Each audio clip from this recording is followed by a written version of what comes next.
लवंग. मसाल्याच्या पदार्थांमध्ये लवंगेचे स्थान उच्च दर्जाचे आहे. चमचमीत आणि झणझणीत पदार्थांची लज्जत लवंगेमुळेच वाढवली जाते.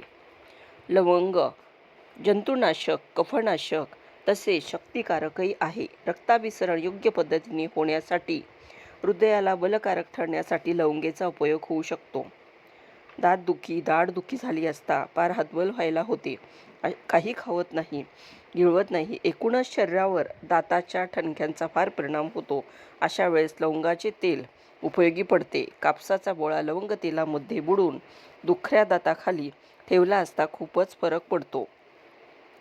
रातांधळेपणा, संग्रहणी यावर लवंगाचा उपयोग होतो. सर्दीमुळे सतत शिंका येणे, नाक चोंदणे, डोकेदुखी यासारखा त्रास होऊ लागतो. अशा वेळेस सुंठ, लवंग एकत्र वाटून थोडे गरम करावे. त्याचा लेप नाकावर व कपाळावर लावला असता सर्दीचे उच्चाटन व्हायला मदत होते. लवंगाच्या काड्याचे सेवन रोज थोड्या थोड्या प्रमाणामध्ये केले असता भूक सुधारते, मनस्वास्थ्य चांगले राहते.